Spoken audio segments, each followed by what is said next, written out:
चलिए बच्चों, आपका क्लास हम आगे बढ़ाते हैं। और मैं पिछले क्लास का यदि मैं रिकॉल करवाऊं तो मैं आपको बताऊं कि मैंने आपको पॉलीगन के कॉन्ग्रुएंसी के बारे में बताया था। यानी हम एक सीक्वेंस के वाइज सीक्वेंस के थ्रू हम पॉलीगन या किसी फिगर के कॉन्ग्रुएंस होने के कंडीशन को रिफाइन कर रहे हैं। हमारा सबसे पहला कंडीशन था कि दो फिगर कब कॉन्ग्रुएंस कहे जाएंगे, कब सर्वांगसम कहे जाएंगे, यदि वह एक दूसरे पे ओवरलैप कर जाए, कोइंसाइड हो जाए, मतलब संपाती हो जाए, ये कंडीशन था। फिर हमने इसको शेप और उसके साइज पर लेके आया, मतलब हमने दूसरा डिफिनेशन दिया कि कोई भी दो फिगर कॉन्ग्रुएंस होंगे यदि उसका शेप और उसका साइज इक्वल हो जाए। ठीक, फिर हम इसको पॉलीगन के केस में हम स्पेसिफाई किए और हमने बताया कि दो पॉलीगन कब कॉन्ग्रुएंस कहे जाएंगे, जब उसमें नंबर ऑफ साइड सेम होना चाहिए, दूसरा क्रॉसपॉन्डिंग साइड सेम होना चाहिए और क्रॉसपॉन्डिंग एंगल का मेजरमेंट सेम होना चाहिए। यह मैंने आपको पिछले क्लास में बताया था। मैं यहीं से स्टार्ट करता हूं। देखो, हम लोगों ने पिछले क्लास में पढ़ा था कि दो पॉलीगन है, ठीक ना। पॉलीगन कब कॉन्ग्रुएंस कहे जाएंगे, दो पॉलीगन कब सर्वांगसम कहे जाएंगे, इसके लिए मैंने आपको बताया था कि भाई यदि उसमें नंबर ऑफ साइड सेम हो जाए, भुजाओं की संख्या समान हो जाए, दूसरा उसका संगत कोण समान हो जाए, मतलब क्रॉसपॉन्डिंग एंगल का मेजर इक्वल हो जाए, और तीसरा हमने आपको बताया था कि संगत भुजा समान हो, क्रॉसपॉन्डिंग साइड इक्वल हो बाय द लेंथ, मतलब संगत भुजा का लंबाई समान हो जाना चाहिए, कोण का मेजरमेंट समान हो जाना चाहिए और नंबर ऑफ साइड सेम हो जाना चाहिए। और मैंने आपको बताया था कि नंबर ऑफ साइड सेम होना ये शेप सेम होने को एक्सप्लेन करता है। यदि किसी भी दो बहुभुज का, किसी भी दो पॉलीगन का शेप सेम करना है तो क्या करना होगा भाई, उसके नंबर ऑफ साइड को सेम कर दो। और ये दो पार्ट जो है ये साइज के बारे में बताता है, मतलब माप के बारे में बताता है। कोई दिक्कत नहीं, ये मैंने आपको पिछले क्लास में बताया था। हमारा जो टॉपिक है, जो हम करना चाह रहे हैं, वो दो त्रिभुज के सर्वांगसमता के कॉन्सेप्ट को करना चाह रहे हैं। ठीक, तो हम वहीं से स्टार्ट करते हैं। ध्यान से देखना, when two or more triangle are said to be congruent to each other, कब दो या दो से अधिक त्रिभुज एक दूसरे के सर्वांगसम कहे जाएंगे। तो त्रिभुज भी तो एक तरह का पॉलीगन है, एक बहुभुज है। तो पहला कंडीशन क्या होना चाहिए कि उसका जो नंबर ऑफ साइड है वो सेम होना चाहिए। कोई दिक्कत नहीं, पॉलीगन के कॉन्ग्रुएंसी के डेफिनेशन के हिसाब से साइड का लेंथ एंगल का मेजरमेंट इक्वल होना चाहिए और साइड लेंथ आपस में इक्वल होना चाहिए। क्या इस तीनों डिफिनेशन में हम किसी एक टर्म को या एक से अधिक टर्म को हम रिड्यूस कर सकते हैं क्या? याद रखना, डिफिनेशन देने के लिए हम मिनिमाइज करके डिफिनेशन देते। मैंने पिछले क्लास में भी इसको बताया था। और अच्छा डिफिनेशन वही होता है जो बहुत ही कम और प्योर मैथमेटिकल डिफिनेशन हो। दिक्कत नहीं। देखो, हमने दो ट्रायंगल का बात करा है, तो दो ट्रायंगल तो बाय द शेप सेम होने वाला है, कोई दिक्कत नहीं। तो दो ट्रायंगल का नंबर ऑफ साइड सेम होने का कोई मतलब नहीं बनता है, क्योंकि दो ट्रायंगल हमेशा नंबर ऑफ साइड उसमें सेम ही होगा।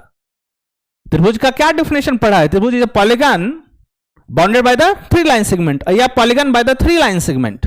तीन भुजा वाला जो बहुभुज होगा उसको हम लोग क्या बोलते हैं? त्रिभुज बोलते हैं। तो हम त्रिभुज के कॉन्ग्रुएंसी के डेफिनेशन में इस कंडीशन को हम इग्नोर कर लेंगे, पहला कंडीशन। अब बचा ये और ये, ठीक ना। तो इस दो डेफिनेशन को हम साथ लेके ट्रायंगल के कॉन्ग्रुएंसी को एक्सप्लेन करेंगे। ये देख रहे हो, मैं धीरे धीरे आगे बढ़ रहा हूं और जो हमारे डेफिनेशन है उस डेफिनेशन को मैं रिड्यूस करते जा रहा हूं और अपने उपयोगिता के हिसाब से हम बिल्कुल मिनिमाइज करके डेफिनेशन कंसिडर करेंगे। दिक्कत नहीं। तो अब ट्रायंगल का डेफिनेशन हम देते हैं कॉन्ग्रुएंसी के लिए कि कब दो ट्रायंगल कॉन्ग्रुएंस कहे जाएंगे। दिक्कत नहीं बाबू। तो आप थोड़ा ध्यान से इसको देखिएगा। इसी दो चीज को मैं करवाने वाला हूं, देखना।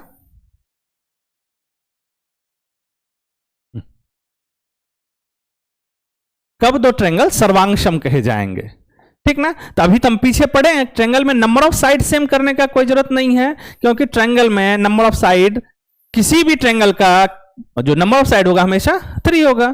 त्रिभुज में भुजाओं की संख्या हमेशा 3 ही होगा। दिक्कत नहीं। अब बचा दो कंडीशन, उस कंडीशन को कैसे लिखते हैं देखना ध्यान से। देखो, कह रहा है, इसको पढ़ो थोड़ा, मैं हट रहा हूं। Two triangle are congruent if the side and angle of one triangle are equals to corresponding side and angle of other triangle। दो त्रिभुज सर्वांगसम सर्वांशम गलत लिखा हुआ है, ग होगा यहां, ना नहीं होते हैं। यदि ये ठीक करना, ये नहीं है। एक त्रिभुज की भुजाएं और कोण दूसरे त्रिभुज के संगत भुजा और कोण के बराबर हो। मैं इसमें अंडरलाइन करता हूं हमारे लिए क्या क्या चीज चाहिए और इसमें क्या क्या चीज का ध्यान रखना होगा। पहला जो इसमें सबसे इंपॉर्टेंट चीज है वह है संगत, कॉरस्पॉन्डिंग हियर दिस।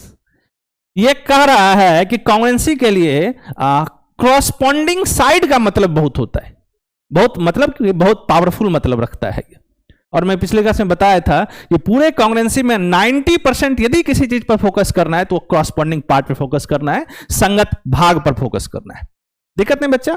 दूसरा क्या कहता है, ध्यान से देखना कि two triangle are congruent if the side and angle of one triangle, एक त्रिभुज का साइड्स मतलब सारा भुजा, ठीक ना, all sides and all angle, दूसरे त्रिभुज के संगत सारा साइड और सारा कोण यदि आपस में इक्वल हो जाए तो ट्रायंगल कॉन्ग्रुएंट कहे जाएंगे। ये कह रहा है कि कोई एक त्रिभुज है और दूसरा त्रिभुज है, हम इस दोनों के सर्वांगक्षमता पर बात कर रहे हैं। कब ये दोनों फिगर सर्वांगक्षम कहे जाएंगे, तो एक त्रिभुज का तीनों भुजा और तीनों कोण दूसरे त्रिभुज के तीनों भुजा और तीनों कोण संगत तीनों भुजा और संगत तीनों कोण के बराबर यदि हो जाए तो हम ट्रायंगल को कॉन्ग्रुएंस बोलेंगे। और ये कुछ नहीं, पिछली डिफिनेशन को तो मैं लिखा हूं, देखो जो पिछला डिफिनेशन है इसी का तो लास्ट 2 पार्ट हमने इसमें लिखा हियर, यही 2 पार्ट तो हम लिखे ना, तो यहीं से डिफिनेशन हम वहां ले गए। अब हमारा डिफिनेशन क्या, इसको ध्यान से सुनना। अब हमारा डिफिनेशन है कि यदि हमको ट्रायंगल को कॉन्ग्रुएंट करना है, सर्वांगसम करना है, तो हम उसके सारे भुजाओं को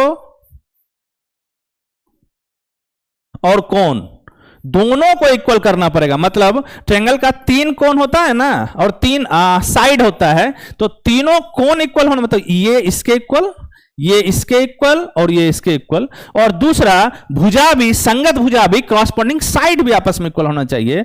मतलब एकदम ए बी, तो ये मान लो कि ABC है और ये DEF है, ठीक।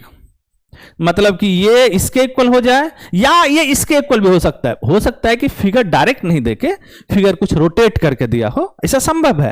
तो हमको देखना है कि तीनों साइड का मेजरमेंट दूसरे ट्रायंगल के तीनों साइड के मेजरमेंट के इक्वल होना चाहिए आफ्टर परम्यूटेशन। मतलब हो सकता है कि साइड को परम्यूट किया गया हो, ऑर्डर चेंज किया गया हो, ऐसा संभव है, ठीक ना। तो ऑर्डर में उलझना नहीं है, हमको देखना है कि इक्वल है या नहीं है, और दूसरा कोण भी इक्वल होना चाहिए, ठीक ना। यदि आप इस चीज को समझ पा रहे होंगे तो मैं इसका यूज करके, मैं जो पिछले क्लास में एक क्वेश्चन करवाया था, मैं फिर से उसको नॉक करता हूं। अब इसको थोड़ा सा देखो। हाँ, मैंने बताया था कि देखो क्या ये दोनों ट्रायंगल, ये दोनों त्रिभुज जो है एक दूसरे के कॉन्ग्रुएंट है या नहीं है। और कॉन्ग्रुएंट होने के लिए हमारा जो डिफिनेशन उसी का हम यूज करने वाले हैं। मतलब कि तीनों साइड एक ट्रायंगल का दूसरे ट्रायंगल के तीनों साइड से इक्वल होना चाहिए, और एक ट्रायंगल का तीनों एंगल दूसरे ट्रायंगल के तीनों एंगल के इक्वल होना चाहिए। उसके बाद हम कॉरस्पॉन्डिंग का मतलब डिफाइन करेंगे। एक बार अब इसको देखे, मैं हट रहा हूं।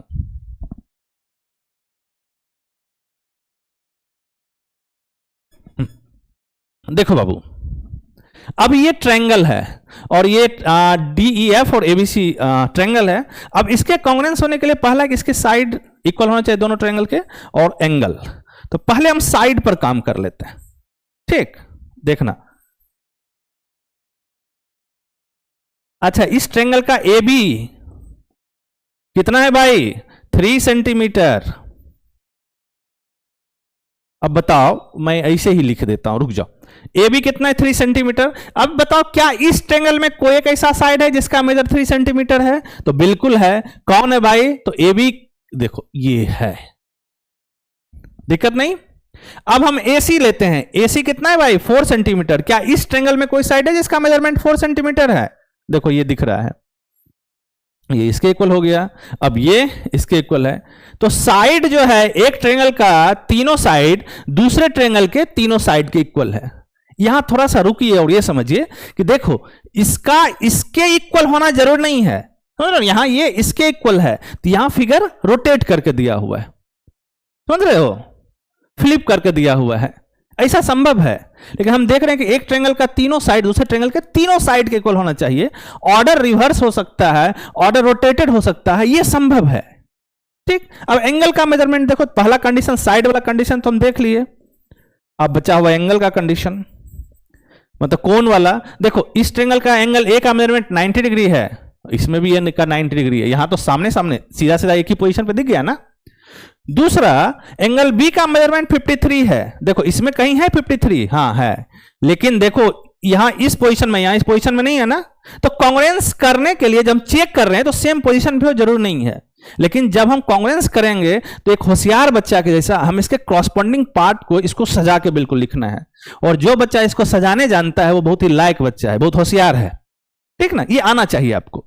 और ये देखो ये 27 और ये 27, मतलब इस ट्रायंगल का तीनों साइड इस ट्रायंगल के तीनों साइड के इक्वल है, और तीनों एंगल भी इसके तीनों एंगल के इक्वल है। तो हम कह सकते हैं कि हमारा जो डिफिनेशन है वो इस बात का आज्ञा देता है, अलाउ करता है हमको कि हम इस दोनों ट्रायंगल को कांग्रुएंट लिख सकते हैं। मतलब हम क्या लिखेंगे कि triangle A B C this is congruent to triangle, मैं इधर लिख दे रहा हूं डी ई एफ, कोई दिक्कत नहीं। तो कांग्रुएंट तो कर दिए, अगला काम है बाबू कि कांग्रुएंट के बाद इसके क्रॉसपोंडिंग टर्म को समझना और क्रॉसपोंडिंग पार्ट को लिखना, मतलब कि कौन पार्ट किसके साथ जा रहा है। ठीक, ये जरूर लिखना है। तो मैं थोड़ा सा करवाने का प्रयास करता हूं। देखो इसको करने का तरीका मैं पिछले क्लास में बताया था, पहला ट्रायंगल को एज इट इज छोड़ दो, उसके साथ कोई छेड़छाड़ नहीं करना है, और दूसरा ट्रायंगल बनाओ विदाउट वर्टेक्स को नेम किए हुए। ठीक ना, और उसके बाद वहां क्रॉसपोंडिंग टर्म को अरेंज करो। मैं करके दिखाता हूं, देखो मैं यही यूज कर ले रहा हूं। पहला ट्रायंगल मैं यही छोड़ दिया, दूसरा ट्रायंगल बनाते हैं, बनाए। अब क्रॉसपोंडिंग पार्ट ढूंढना है कि कौन किस पर गया, ये इंपॉर्टेंट होता है। अब बताओ ए बी का मेजरमेंट कितना था। अच्छा देखो जहां पर भी एंगल दे दिया हो ना, ठीक, तो एंगल दे दिया हो तो एंगल से क्रॉसपोंडिंग पार्ट ढूंढना आसान होता है। तो मैं पहले एंगल से ढूंढ के आपको बताता हूं। देखो ध्यान से, ये ए किस पे गया था याद है ना, 90 पर जा रहा था, यहां तो डी हो गया क्योंकि एंगल ए सॉरी हाँ ये और डी ये दोनों आपस में इक्वल है। ये 53 है, बी एंगल बी है ना, ये एंगल आपको दिख रहा होगा या नहीं दिख रहा हो, ये 53। ठीक, तो अच्छा बताओ ये 53 कहां है, एफ है, तो बी का जो क्रॉसपोंडिंग ये दिख रहा है यहां पर एफ लिखेंगे, कोई दिक्कत नहीं। और ये कितना था 27, ये कहां जाएगा ई, मतलब अब ये लिखना जरूरी है। मैंने जो पीछे लिखा था वो ऑर्डर गलत था, और जब भी हम लिखेंगे तो उस तरह के ऑर्डर का यूज कतई नहीं करेंगे, वो हमारे लिए नुकसान करवा सकता है। ठीक, तो हम क्या ऑर्डर करते हैं, कांग्रुएंसी में ऑर्डर के साथ कांग्रुएंसी लिखना बहुत जरूरी है। मैं पिछली क्लास में इस सब पे थोड़ा सा काम किया हूं। अब देखो अब क्या लिखेंगे, तो triangle A B C is congruent to triangle, देखो ए का क्रॉसपोंडिंग डी, बी का क्रॉसपोंडिंग एफ, तो यहां देखो बी की जगह पे एफ और यहां इसके बाद ई। अब ये कंप्लीट ऑर्डर के साथ हमने लिखा। ठीक ना, इसका फायदा क्या है इस तरह से लिखने का कि ये इसके क्रॉसपोंडिंग टर्म को डिफाइन करता है। जैसे मैं आपसे पूछूं कि बताओ कि एंगल बी किस एंगल के इक्वल होगा, तो एक तरीका है कि यहां से देखें एंगल बी यहां, और हम यहां से भी देख सकते हैं एंगल बी एंगल एफ के इक्वल हो जाएगा। कोई पूछे साइड बी सी किसके इक्वल होगा, साइड एफ ई के इक्वल होगा। ठीक ना, हम आपको पिछले क्लास में बताया था कि यदि दो फिगर कांग्रुएंट है तो they are equal in all respect, they are different by only their name, सब तरह से समान है, यदि किसी चीज का अंतर है तो है उसके नाम का और कुछ नहीं।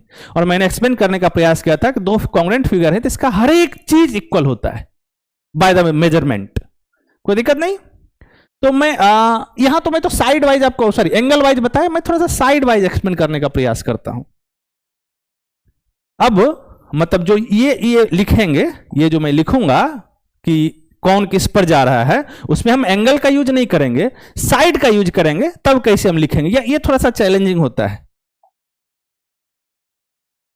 लिखने का। फिर वही तरीका, पहले के साथ कोई छेड़छाड़ नहीं करेंगे, ठीक ना।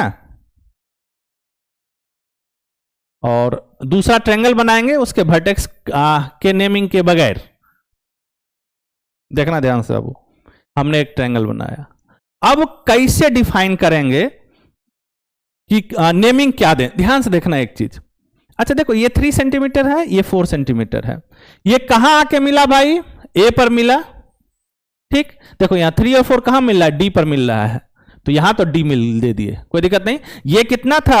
3 सेंटीमीटर था ना, तो 3 सेंटीमीटर, ये वाला जो 3 है वो इधर आ गया है 3, तो देखो इसका क्या था? डी एफ, तो यहां क्या आ गया? एफ, और बचा क्या? ई, लिख दिए। ऐसे आपको आना चाहिए। देखो फिर भी सेम ही ऑर्डर आया, मतलब triangle A B C is congruent to triangle, oh sorry this is triangle, D दिख रहा था वो, ट्रायंगल डी एफ ई। अब मैं समझता हूं कि आप थोड़ा सा इसको समझ पा रहे होंगे। फिगर को पेन करके लिखना एक आर्ट है, आना चाहिए, दिक्कत नहीं। अच्छा, आप यहां थोड़ा ध्यान दे रहे होंगे, तो ये जो कॉन्ग्रुएंसी का डिफिनेशन है वह तीनों एंगल पर काम करवाता है और तीनों साइड पर काम करवाता है ना। हमने तीनों एंगल को चेक किया और तीनों साइड के मेजरमेंट को चेक किया। मैं डिफिनेशन पे चलता हूं, इसको थोड़ा देखिए। देखो ये डिफिनेशन क्या कहता है कि साइड, तीनों साइड और तीनों एंगल, मतलब यदि ट्रायंगल को कॉन्ग्रुएंट करना है तो आप उसके तीनों साइड पर काम करो और तीनों एंगल पे काम करो। तो टोटल कितना काम करना पड़ेगा? कितना जगह? 3 साइड और 3 एंगल, टोटल 6 पार्ट पर काम करना पड़ेगा। तो देखो 6 पार्ट पर काम करना ये थोड़ा सा मजदूरी वाला काम हो सकता है, समझ रहे हो। तो अब हम ये सोचते हैं कि क्या हम इसको रिड्यूस कर सकते हैं, मतलब 6 पार्ट पर जो काम करना है, क्या 5 पार्ट पर या 4 3 2 1 ऐसा कुछ करके इसको रिड्यूस करके हम क्या घटा करके नंबर ऑफ टर्म के वेरिफिकेशन को, क्या हम कॉन्ग्रुएंसी के लिए कोई नया डिफिनेशन ला सकते हैं क्या?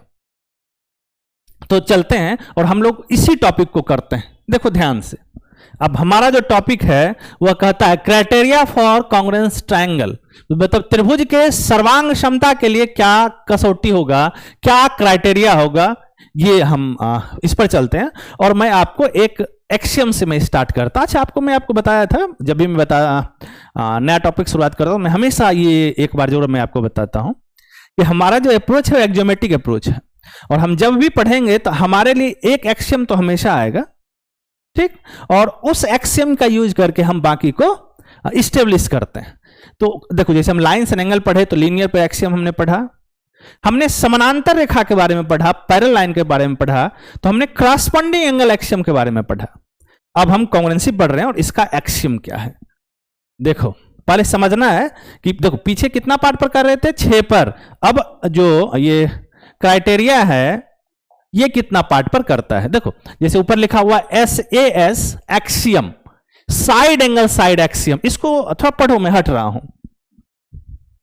और एक्सियम से हम लोग फेमिलियर हैं, ऐसा नहीं कि हम पहली बार इससे मिल रहे हैं।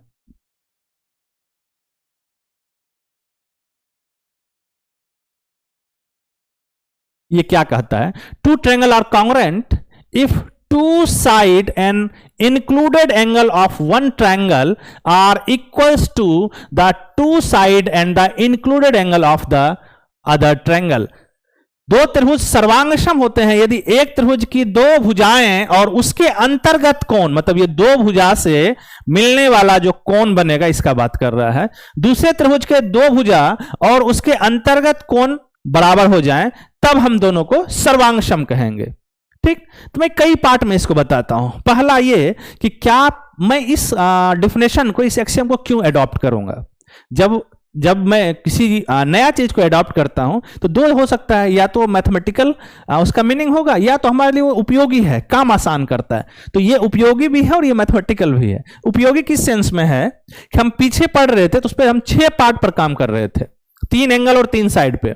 यदि इसको आप ध्यान से देखो तो ये क्या कह रहा है? 2 साइड देखना है और 1 एंगल देखना है। आप कितना पार्ट पे हमको काम करना पड़ेगा? 3 पार्ट पर। देखो तो ये पहले जो नंबर ऑफ वेरिफिकेशन है, समझो ना कि 6 पार्ट को वेरीफाई करना है, ये एक्सियम उसको 3 पार्ट पर रिड्यूस करके ले आया। दिक्कत नहीं बाबू। कहता क्या इसका मैं मतलब बताता हूं कि दो ट्रायंगल कब सर्वांगसम कहे जाएंगे? जब किसी एक ट्रायंगल का 2 साइड और उससे बनता हुआ एंगल दूसरे ट्रायंगल के 2 साइड और उससे बनता हुआ एंगल के यदि इक्वल हो जाए तो हम ये दोनों ट्रायंगल को कॉन्ग्रुएंट बोल देंगे। मतलब ये समझो कि यदि हमने 2 ट्रायंगल लिया और ट्रायंगल का 2 एंगल, 2 साइड और 1 एंगल दूसरे ट्रायंगल का 2 साइड और 1 एंगल के इक्वल हो गया, ठीक, तो वह ट्रायंगल आपस में खुद ब खुद कॉन्ग्रुएंट हो जाएगा। मतलब 6 पार्ट को वेरीफाई करना, this is equivalent to verification of only 3 part, 2 side and 1 angle, कोई दिक्कत नहीं। और ये SAS एक्सियम है। और आपको पता होगा कि एक्सियम हमारा ऐसा मैथमेटिकल स्टेटमेंट है जिसके ट्रुथ को हम एज्यूम करते हैं, मतलब उसके ट्रुथ को हम मान लेते हैं, उसको स्टेब्लिश नहीं करते हैं, कोई दिक्कत नहीं। मतलब ये यूनिवर्सल ट्रुथ मैथमेटिकल स्टेटमेंट होता है। और मैं आपको शुरुआत में बताया था कि हम जो पढ़ रहे हैं वह यूक्लिडियन ज्योमेट्री है। और आपको याद होगा मैंने ये भी आपको बताया था कि हमारा जो यूक्लिडियन ज्योमेट्री है इसका ये मतलब नहीं है कि ज्योमेट्री का सारा एक्सियम यूक्लिड का ही होगा, ठीक ना, सारा एक्सियम यूक्लिड का नहीं होगा, लेकिन ये ज्योमेट्री यूक्लिडियन ज्योमेट्री है, ठीक। तो अब क्वेश्चन है कि क्या ये जो एक्सियम है, ये एक्सियम यूक्लिड भैया का है या नहीं है? तो इसका आंसर है कि नहीं, ये यूक्लिड का एक्सियम नहीं है। यूक्लिड ने इसको प्रीपोजिशन माना था, ठीक। और ये जो एक्सियम है मॉडर्न मैथमेटिक्स में एक्सियम इसको कंसीडर किया गया है। यूक्लिड ने इसको प्रीपोजिशन माना। और जब मॉडर्न मैथमेटिशियन एक आते हैं डेविड हिल्बर्ट, एक जर्मन मैथमेटिशियन है, ठीक ना। हिल्बर्ट जब यूक्लिड के एक्सियम का यूज करके इसके ट्रुथ को स्टेब्लिश करना जब उन्होंने शुरू किया तो उसके ट्रुथ में उन्होंने कुछ गैप देखा, ठीक ना। मतलब यूक्लिड के एक्सियम को लेकर के इसके ट्रुथ को कंप्लीटली स्टेब्लिश नहीं किया जा सकता है। तो उसके बाद डेविड हिल्बर्ट ने इसको एक्सियम माना, ठीक, इसलिए इसको हिल्बर्ट एक्सियम भी कहते हैं। मैं हिल्बर्ट के बारे में आपको बता देता हूं, जगह है यहीं लिख देता हूं।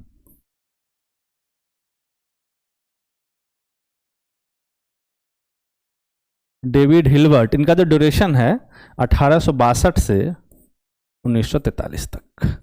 ये बहुत ही वैल्यूएबल मैथमेटिशियन है, मतलब बहुत ही इज्जत है इनका मैथमेटिक्स में, मॉडर्न मैथमेटिक्स में, कोई दिक्कत नहीं ना। तो हमारा जो ये एक्सियम जो भी हम पढ़े हैं, ये एक्सियम जो है वो कौन सा एक्सियम है भाई? SAS, इसको हिल्बर्ट एक्सियम भी बोलते हैं, दिक्कत नहीं बच्चा। इसके ये क्या एक्सियम कहता है, इसका स्टेटमेंट समझना हमारे लिए बहुत महत्वपूर्ण है, दिक्कत नहीं। ये कहता है कि 2 एंगल और 1 साइड, इसका यूज करके मैं बताता हूं, कोई दिक्कत नहीं ना। अब क्वेश्चन यहां पर एक ये भी बनता है कि सर हम कॉन्ग्रुएंस क्यों कर रहे हैं ट्रायंगल को? तो मैंने पिछले दिन बताया था कि किसी भी 2 फिगर को यदि हम कॉन्ग्रुएंस करते हैं तो इसका आउटपुट यह है कि उसका हर एक पार्ट आपस में इक्वल होता है, कोई दिक्कत नहीं, हर एक भाग। मतलब ट्रायंगल के केस में यदि 2 ट्रायंगल कॉन्ग्रुएंस है तो क्रॉसपॉन्डिंग एंगल आपस में इक्वल होगा, संगत भाग संगत कोण आपस में इक्वल होगा और क्रॉसपॉन्डिंग साइड इक्वल होगा, संगत भुजा का लंबाई आपस में इक्वल होने वाला है, ठीक। ये हमारा बाय प्रोडक्ट है कॉन्ग्रुएंसी का, इसलिए हम करते हैं ताकि हम फिगर को बहुत ही स्मूथली और बहुत ही ऑर्गेनाइज तरीका से हम समझ सकते हैं, दिक्कत नहीं। तो इसका यूज करके हम कुछ कुछ कॉन्ग्रुएंसी करते हैं और उसके क्रॉसपॉन्डिंग पार्ट को समझते हैं। देखो ट्रायंगल के लिए क्रॉसपॉन्डिंग पार्ट को एक बहुत ही अच्छा सिंबल यूज करता है, CPCT, corresponding part of congruence triangle, ठीक ना। इक्वालिटी जब हम यूज करेंगे तो हम बोलेंगे corresponding part of congruence triangle are equal. मतलब 2 ट्रायंगल यदि त्रिभुज है तो उसके संगत भाग बराबर होते हैं, मतलब संगत भुजा बराबर होगा और संगत कोण बराबर होगा। अब उसके बाद इस क्वेश्चन से मैं शुरुआत करता हूं, इसको पढ़ो। क्वेश्चन क्या कर रहा है बाबू, मैं मिटाता हूं फिर थोड़ा हटूंगा तो आप देखिएगा, इसको दिख रहा है अभी, 1 मिनट बस। अब हम ऐसे एक्सियम का यूज करके कुछ कॉन्ग्रुएंस ट्रायंगल को कॉन्ग्रुएंस करते हैं। तो अब जो पीछे पढ़े हैं उसको उपयोग में कम लाएंगे, अब हम जो अभी पढ़ रहे हैं कॉन्ग्रुएंसी का क्राइटेरिया उसको उपयोग में लाएंगे, ये काम आसान करता है। इसको अब देखिए मैं हट रहा हूं।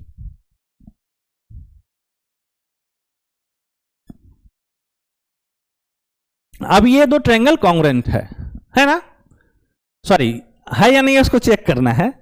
और दे रखा है कि ABC ट्रायंगल है और DEF here not C, this is F, कुछ और नाम भी दे दो। हाँ, अब कह रहा है कि बताओ कि क्या ये दोनों त्रिभुज एक दूसरे के सर्वांगसम हैं। तभी हमने सर्वांग क्षमता के लिए SAS एक्सियम पढ़ा। ये कहता है कि 2 साइड और उसके बीच का एंगल, यदि एक ट्रायंगल का दूसरे ट्रायंगल के भी 2 साइड उसके बीच का एंगल यदि आपस में इक्वल हो जाए तो हम ट्रायंगल को कॉन्ग्रुएंट कह देंगे। देखो यहां पर ये AB देखो D के इक्वल हुआ, ये इसके इक्वल हुआ और उसके बीच का कोण भी 30-30। तो बताओ साइड एंगल साइड से ट्रायंगल आपस में कॉन्ग्रुएंट हो गया, मतलब ट्रायंगल ए बी सी ये और ये आपस में कॉन्ग्रेंट हुआ। अब हम इसको लिखना चाहते हैं कि ट्रायंगल जो कॉन्ग्रेंट हुआ कैसे लिखेंगे, और लिखने के लिए हम क्रॉसपोंडिंग पार्ट का मीनिंग प्रिजर्व करते हैं, मतलब कौन पार्ट किस पर ओवरलैप हो रहा है, कौन पार्ट किसके क्रॉसपोंडिंग है, इसको लिखते हैं। तो इसको लिखने का तरीका मैं आपको बताया था कि पहला ट्रायंगल को एज इट इज रहने दो और दूसरा ट्रायंगल को लिखो क्रॉसपोंडिंग पार्ट के हिसाब से, मतलब कौन किस पर ओवरलैप किया। तो पहले आपको यह समझ में आया ना कि हम ऐसे ऐसे कॉन्ग्रेंस कर सकते हैं, दो साइड बीच का एंगल, दो साइड और उसके बीच का एंगल।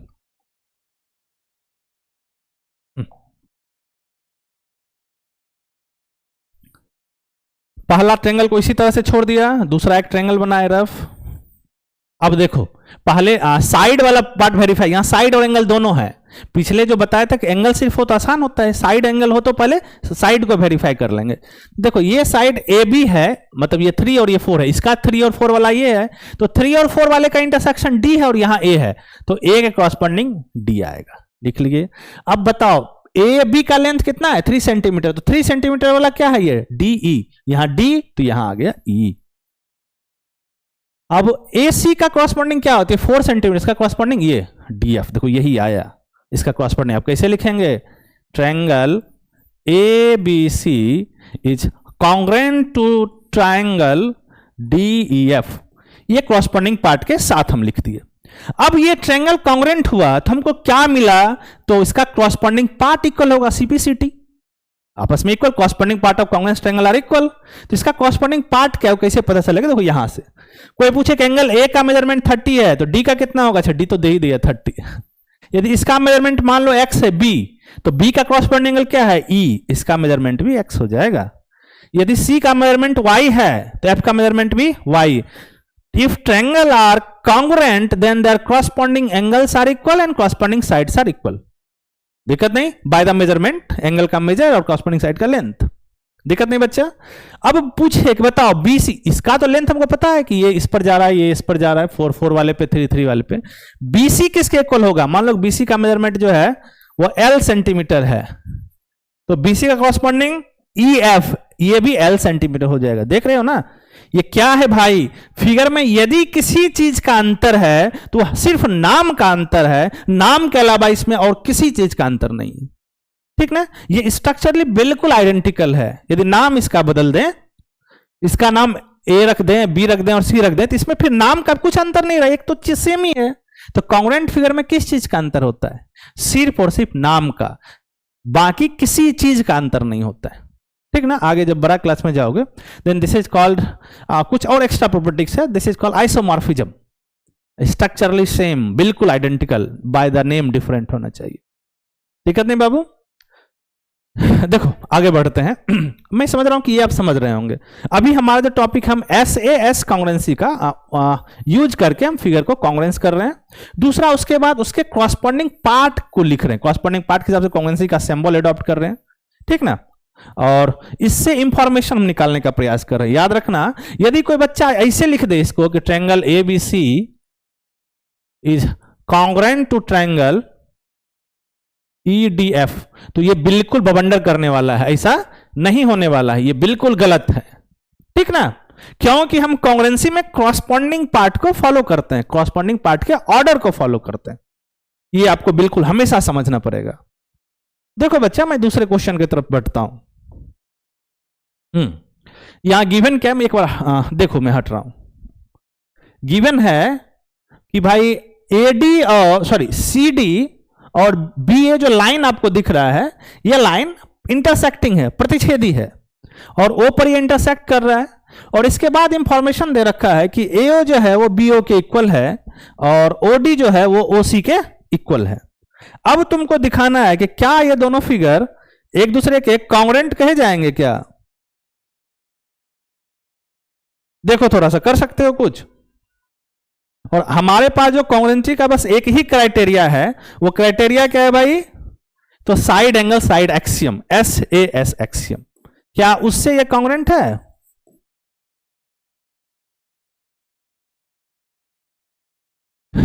तो देखो, तो पहले जिस दो ट्रायंगल को कॉन्ग्रुएंट करना है उसको लिखते हैं। देखो हमको करना है ट्रायंगल OAD और triangle OAE, C B, this. ध्यान से देखो इसको। हमारा एस कॉन्ग्रुएंसी क्या कहता है कि यदि किसी त्रिभुज का दो भुजा और उसके अंतर्गत कोण दूसरे त्रिभुज के दो भुजा और उसके अंतर्गत कोण के बराबर होते हैं तब हम ट्रायंगल को कॉन्ग्रुएंट कहेंगे बाय द एस। अच्छा बताओ, तो एक चीज ध्यान देना है। अच्छा ये एओ किसके इक्वल है? ओबी के इक्वल है। ध्यान लिख देते हैं भाई, एओ इक्वल्स टू ओबी। क्यों इक्वल है? देखो यहां गिवन है ना, गिवन। हमने ये दो ट्रायंगल चुना।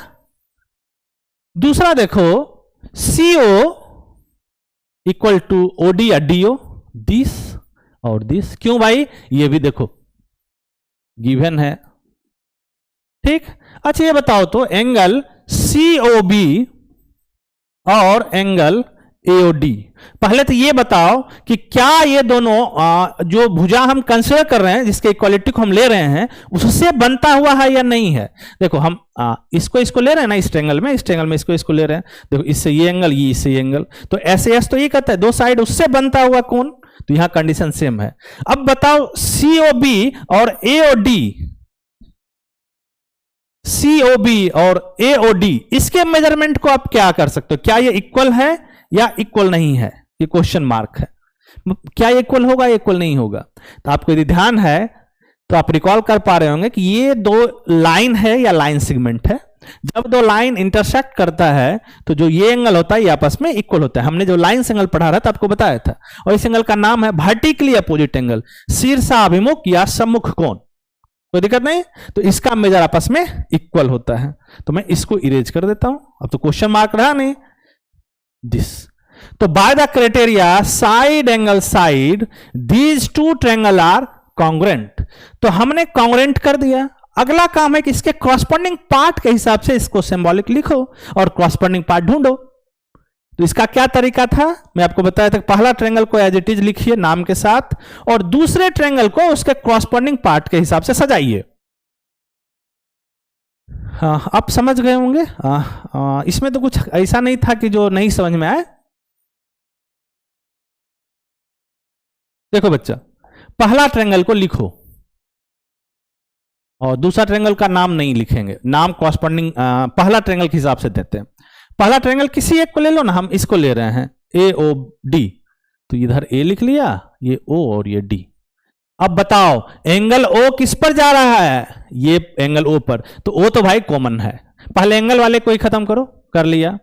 अब ओ ए का कॉरस्पॉन्डिंग क्या है? ओ ए का कॉरस्पॉन्डिंग क्या ओ सी है? बिल्कुल नहीं, ओ ए का कॉरस्पॉन्डिंग ओ बी है, ये है।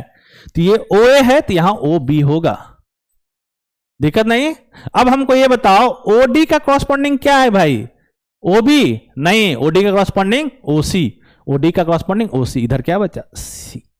अब क्या लिखेंगे? देखो triangle O A D is congruent to triangle O B C, इस ऑर्डर में। और इस ऑर्डर में लिखने का बहुत फायदा है। यदि कोई पूछे कि एंगल ए किसके इक्वल होने वाला है, तो एंगल बी के। एंगल डी किसके इक्वल? एंगल सी के। साइड लेंथ ओडी किसके इक्वल? तो ओसी के। देखो ओडी कहां गया? ओडी किसके इक्वल है ना, ओसी के इक्वल। यदि कोई पूछे कि ओए किसके इक्वल, तो हम बताएंगे ओबी के इक्वल। तो ऐसे लिखने का फायदा हमारा यह है कि सारे इंफॉर्मेशन को हम एक लाइन में या 6 लेटर के सिंबल में हम समाहित कर देते हैं। कोई दिक्कत नहीं। आप ऐसे, बस आज का जो हमारा टॉपिक है मैं ऐसे के कॉन्ग्रुएंसी पर काम करवा रहा हूं, और कॉन्ग्रुएंट होने के बाद जो कॉरस्पॉन्डिंग पार्ट इक्वल होता है वो मैं कॉरस्पॉन्डिंग पार्ट ढूंढ रहा हूं, यही हमारा बस काम है। और पूरे एक कॉम्पिटिटिव एग्जाम में जिसको ये आ रहा है, सब कुछ आ रहा है, मैं जब क्वेश्चन करवाऊंगा तो आपको लगेगा अच्छा ये क्वेश्चन ऐसे इतना आसानी से किया जा सकता है क्या। तो अभी थोड़ा सा मेहनत करो, बाद में जो जब अब क्वेश्चन पे जाओगे तो उसमें आपको कतई मेहनत नहीं करना पड़ेगा। दूसरा क्वेश्चन पे चलते हैं बच्चा। देखो ये दो ट्रायंगल है, इस दोनों को कॉन्ग्रुएंट दिखाना है और ये कंडीशन है। आप एक बार इसको सोचिए, मैं बगल हटता हूं।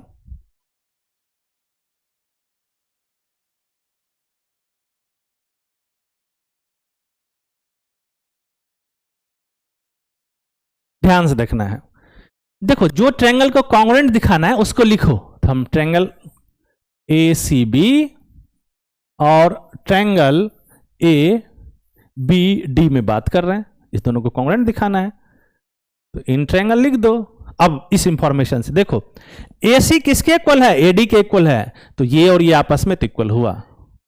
और करेक्ट CAB कहां गया भाई तुम, CAB ये, हाँ, और BAD, अच्छा ये और ये आपस में इक्वल है। एक मिनट रुको तो मैं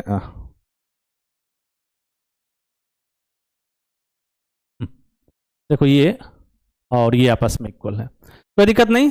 लेकिन हमारा ऐसे है तो कहता है कि दो साइड और उसके बीच का कोण, ये जो कोण है इसमें दो साइड जो है, एक साइड तो ये है और एक साइड ये है ना, और इसमें एक साइड ये और एक साइड ये है। क्या ये कोण यदि इक्वल है तो यदि ये साइड इक्वल हो जाए तो मेरा काम बनने वाला है, और ये दोनों तो इक्वल होने वाला है क्योंकि AB जो है वो दोनों ट्रायंगल में कॉमन है ना, उभयनिष्ठ है। ठीक, तो हमको क्या मिला कि इस ट्रायंगल में ये इसके इक्वल है, ये इसके इक्वल और ये साइड, तो by the side angle side triangle are congruent to each other. मैं इसको लिखता हूं, थोड़ा आप समझिएगा।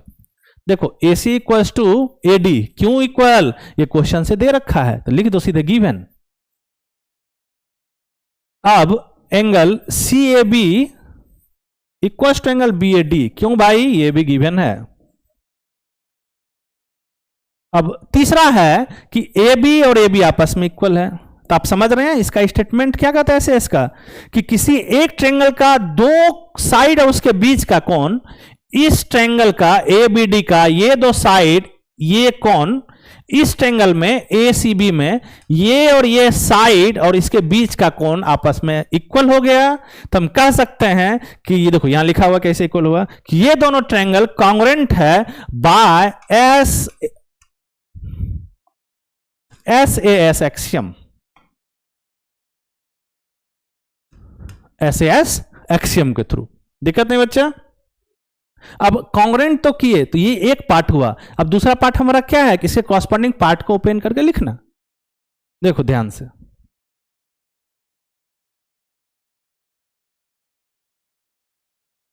इसको रखेंगे, हालांकि अभी तुम्हें इरेज कर दिया। देखो कॉरस्पॉन्डिंग पार्ट लिखने का तरीका क्या है, जगह कम है इसलिए इरेज कर देता हूं। आप अच्छा आपके पास तो ऐसा थोड़ी कॉपी का पेज आप हटा दोगे फाड़ के, ये रखना, इससे कॉरस्पॉन्डिंग पार्ट पता चलता है। देखो कॉरस्पॉन्डिंग पार्ट लिखने का तरीका, पहला ट्रायंगल बनाओ फिर दूसरा बनाओ। पहला ट्रायंगल को नाम जैसे मन है वैसे नाम दो। हम पहला ट्रायंगल ये ले रखे हैं, यहाँ A दे रहा हूं, यहाँ C दे रहा हूं, यहाँ B दे रहा हूं। अब दूसरा ट्रायंगल का नेमिंग करते हैं, और नेमिंग करने के लिए पहले एंगल से स्टार्ट करेंगे। ध्यान देना, देखो इसमें भी CAB कहां गया भाई, CAB और BAD, ये एक वर्टेक्स A तो कॉमन है, A इसका ऊपर दिख रहा है तो यहां A लिख दिया, कोई दिक्कत नहीं। अब देखो AC किसके इक्वल है, AD के इक्वल है, तो AC यहां क्या आएगा AD, और बचा क्या भाई, इसमें क्या बच गया इस ट्रायंगल में, AD तो आया, B बचा, तो B का प्लेस क्या होगा, देखो दिस, कोई दिक्कत नहीं क्योंकि AB पर जा रहा है भाई, और नहीं भी तो एक ही तो वर्टेक्स बचा है, उसके लिए एक ही पोजीशन भी है तो वहां पर उसको फिट कर दिया। अब लिखते हैं कि triangle ACB is congruent to triangle ADB, ये एक दूसरे के सर्वांगसम हो गया। और ऐसे लिखने से हमको कॉरस्पॉन्डिंग पार्ट ही पता चला। आपको बोला कि बताओ एंगल C का मेजर क्या होगा, तो हम बोलेंगे एंगल D के इक्वल होगा क्योंकि ये इसका कॉरस्पॉन्डिंग पार्ट है। और यही तो कहता है कि if two triangle are congruent then their corresponding part आपस में इक्वल होने वाला है। दिक्कत नहीं। यदि कोई पूछे बताओ एंगल B किसके इक्वल होने वाला, हम बोले एंगल B के इक्वल, कोई दिक्कत नहीं ना। कोई पूछे बताओ एंगल A किसके इक्वल होगा, तो ये एंगल A के इक्वल। तो इससे कॉरस्पॉन्डिंग पार्ट के बारे में पता चलता है, और ऐसे ही लिखना है, यही इसी सेंस में लिखना बहुत ही इफेक्टिव माना जाता है। किसी दूसरे सेंस में लिखो तो गलत माना जाएगा। यदि कोई मैथमेटिक्स का आदमी तुम्हारे कॉपी को देख रहा है तो उसको गलत करेगा। तो इसलिए कॉन्ग्रुएंसी में या सिमिलरिटी में कॉरस्पॉन्डिंग पार्ट बहुत ही पावरफुल है, इसको बहुत ही अच्छा तरह से इस पर काम करना है। आगे चलता हूं बच्चा, आप इसको देखिए, यहां तो एक टर्म भी आपको नया मिला, पहले पढ़ो, मैं हट रहा हूं फिर मैं बताऊंगा इसमें क्या आपको नया मिला है। ये जो L है ये AB का लंब समद्विभाजक है। यहां दो चीज एक साथ लिखा हुआ, एक लंब और एक समद्विभाजक। तो लंब का क्या मतलब, जैसे कोई एक लाइन है ना AB, इस पर हमको एक परपेंडिकुलर ड्रॉ करना है, तो क्या करेंगे भाई, दिस। मतलब लंब का मतलब कि कोई भी एक लाइन लिखो जो ए बी पर परपेंडिकुलर है, और समद्विभाजक का मतलब ये इसको दो इक्वल पार्ट में डिवाइड कर रहा है, मतलब परपेंडिकुलर भी है और ए ओ, यदि इस पॉइंट को नाम ओ दे दिए तो A O equal to O B, ये कर रहा है कि लंब समद्विभाजक है। ठीक, ये आपका इंफॉर्मेशन दे रखा है। अब क्या करना है भाई, तो हमको दिखाना है कि ये दोनों जो फिगर है ये कॉन्ग्रुएंट है, सर्वांगसम है। कुछ नहीं भाई, ध्यान से देखो क्या करेंगे। तो जिस ट्रायंगल को करना है लिखो ट्रायंगल PAM और ट्रायंगल PMB ले लिया। हमको ये बताओ कि यह लंब समद्विभाजक है तो ये कितना होगा, 90 90, तो पहले लिख लो angle PMA equals to angle PMB। ये क्यों इक्वल है, क्योंकि इसका मेजरमेंट इक्वल है, 90 डिग्री है। ठीक, अब दूसरा ये लंब समद्विभाजक है तो ये और ये आपस में इक्वल है, मतलब AM जो है MB के इक्वल आया। अब ध्यान से देख पा रहे हो तो आप पता चल पा रहा होगा PM जो है वो PM के इक्वल होगा, क्योंकि ये कॉमन है, दोनों ट्रायंगल में है ये। तो बाय द देखो इस दो साइड और उसके बीच का एंगल, दो साइड और उसके बीच का एंगल, यही तो कहते हैं ऐसे एस ना, कि दो साइड इंक्लूडेड एंगल यदि आपस में इक्वल है ट्रायंगल एक दूसरे के कॉन्ग्रुएंट कहे जाएंगे, सर्वांगसम कहे जाएंगे। तो हमको क्या मिला कि अब ये दो फिगर क्या है, कॉन्ग्रुएंट है। अब कॉन्ग्रुएंट है तो उसके कॉरस्पॉन्डिंग पार्ट के हिसाब से इसको सिंबॉलिक लिखते हैं। इसको मैं इरेज कर रहा हूं।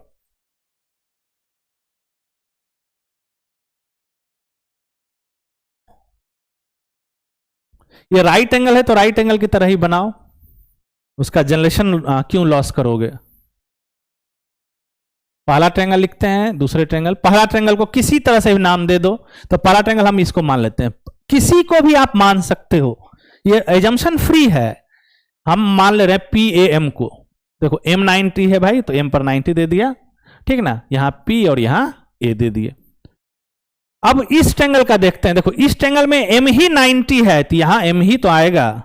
अब ध्यान से देखो इस ट्रायंगल में AM इस ट्रायंगल के MB के इक्वल है, तो ध्यान देखना है इधर, और PM और PM दोनों में कॉमन है, PM दोनों में कॉमन है, तो भाई ये तो पोजीशन P का हो गया। अब देखो इधर MA किसके इक्वल है, MA किसके इक्वल, MB के इक्वल, ये इसका कंप्लीट पोजीशनिंग हुआ। अब लिख सकते हैं triangle PMA is congruent to triangle PMB। ठीक, अब बताओ एंगल A किसके इक्वल, एंगल B के इक्वल, एंगल M किसके इक्वल, एंगल M के इक्वल, एंगल P किसके, एंगल P के इक्वल, PM किसके इक्वल, साइड लेंथ, तो PM के इक्वल, PA किसके इक्वल, तो PB के इक्वल। देखो इधर PA किसके इक्वल आ गया, तो PB के इक्वल। इसका यूज करके मैं आगे बताऊंगा, ये यहां पर अभी थोड़ा सा नॉक कर लो कि कॉन्ग्रुएंट जो है क्या था हमारा, ये देखो ये और ये इक्वल मिला, ये ही इक्वल नहीं मिला, इसके अलावा कई सारा पार्ट इक्वल मिला। ठीक, तो कॉन्ग्रुएंस करने का ये फायदा है कि हमको उसका कॉरस्पॉन्डिंग पार्ट इक्वल करके ले लेंगे, दिक्कत नहीं बाबू। अब हम आपसे मिलते हैं अगले क्लास में, और आज जो हमने आपको बताया वो कॉन्ग्रुएंसी का एक क्राइटेरिया बताया, सॉरी एक एक्सियम बताया, Hilbert axiom, side angle side, और इस एक्सियम का मैंने स्टेटमेंट आपको बताया और इसका यूज करके हमने आपको कुछ क्वेश्चन करने का तरीका बताया। ठीक, और इसमें मैं आपको एक चीज बार बार बताता हूं कि कॉरस्पॉन्डिंग पार्ट पर बहुत ही फोकस्ड होना है, सब कुछ इसमें कॉरस्पॉन्डिंग पार्ट ही है। ठीक, तो मिलते हैं अगले क्लास में। कुछ और क्राइटेरिया है और जिसका यूज करके हम ट्रायंगल के कॉन्ग्रुएंसी को आसान कर सकते हैं। तो अब जो हम पीछे पढ़े थे कि ओवरलैपिंग का कॉन्सेप्ट या number of side, corresponding angle, ये इस तरह को हम अपने उपयोग में कम लाएंगे, अब हम क्राइटेरिया को उपयोग में लाएंगे, और इसीलिए मैंने आपको स्टेप बाय स्टेप कॉन्सेप्ट को डेवलप किया ताकि आपका समझदारी जो है वो उलझे नहीं, आपको चीज बहुत आसानी से समझ में आए। ठीक, तो अब जब भी हम ट्रायंगल के कॉन्ग्रुएंसी का बात करेंगे तो हमारे अंदर सिर्फ और सिर्फ क्राइटेरिया ही नॉक होना चाहिए। ठीक, इसका यह मतलब नहीं कि पीछे का सब आप भुला जाओगे, नहीं, वो रखेंगे और उसका फायदा होगा कि हमारा अंडरस्टैंडिंग मजबूत होगा। ठीक है, मिलते हैं अगले क्लास में, थैंक यू।